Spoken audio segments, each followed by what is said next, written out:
The Middle Ground by Phra Paisal Visalo, narrated by Usawadi Sinthusen. As you know, we are training our mind to reach the middle ground, that is, between the outward-oriented mind and the inward-oriented mind. Do not try to turn your mind too much outward or too much inward. Do not follow your thoughts or try to stop them. The middle ground means trying to avoid being lazy due to being too relaxed or being strained due to too much tension. It also means that we have to avoid the two extremes of indulging in pleasure and indulging in pain. What does it mean? Indulging in pain or indulging in pleasure? It means that when you recall a good memory or refreshing images, you will get high. And when you recall unpleasant feelings in the past or a bad memory, you will get low. If you are moved like that, it means you are already indulging in pleasure or pain. If you are stuck in the pleasant feeling, you are indulging in pleasure, which is one extreme. If you get low or become angry because of your thoughts about somebody you have bad experiences with, you become dragged down by such thoughts or memories. When you feel upset because of dissatisfaction with your practice, it means that you are indulging in pain.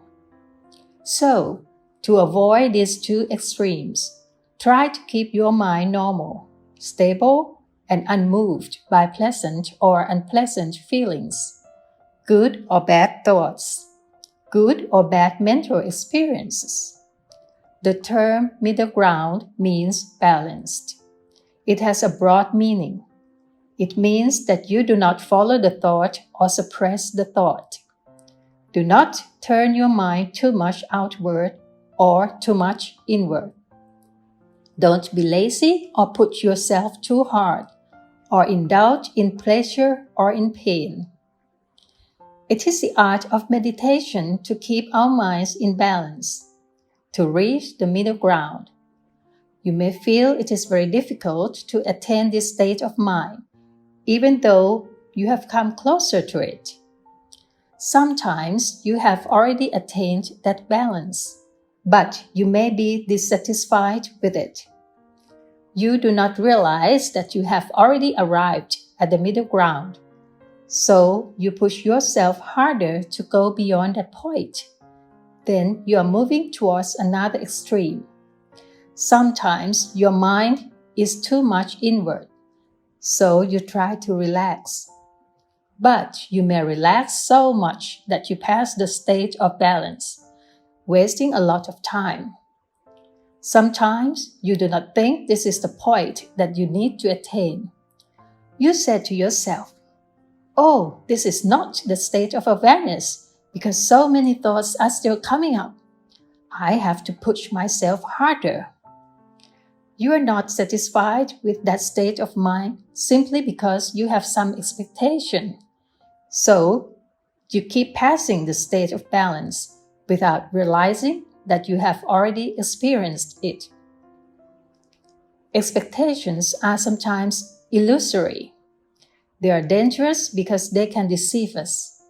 So we have to be very careful. We have some expectation about awareness.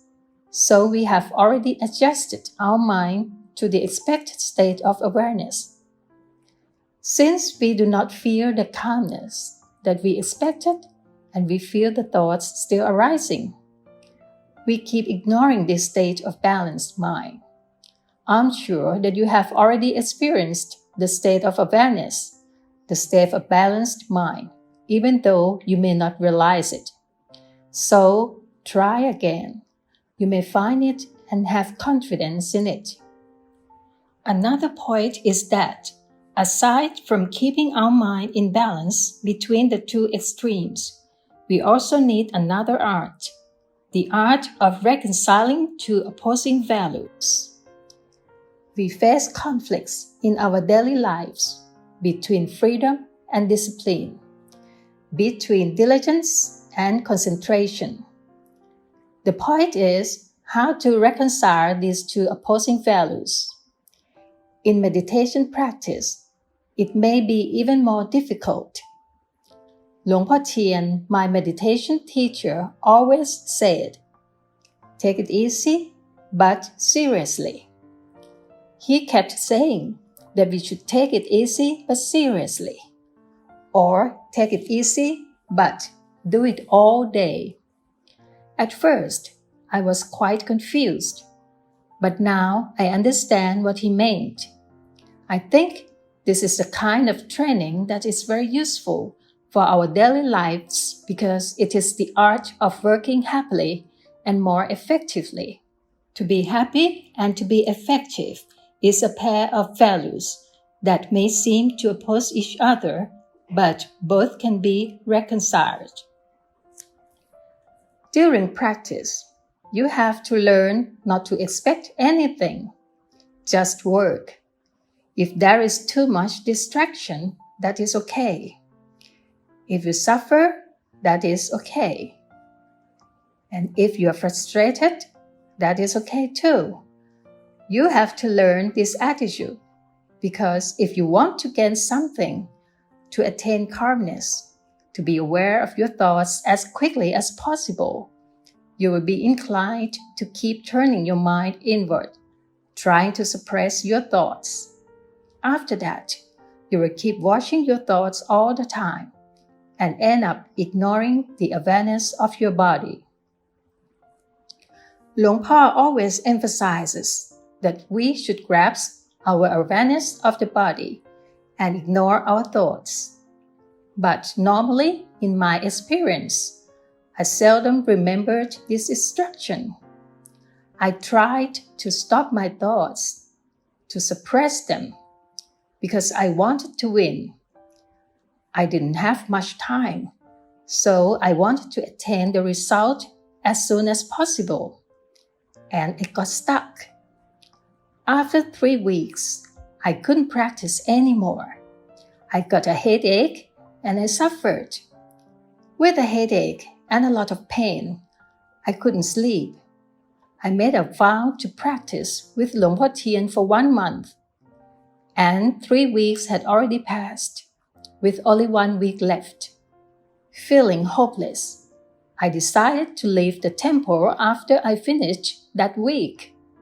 So I just walked without any expectations, waiting for my time to finish. I just kept walking because I couldn't do anything else.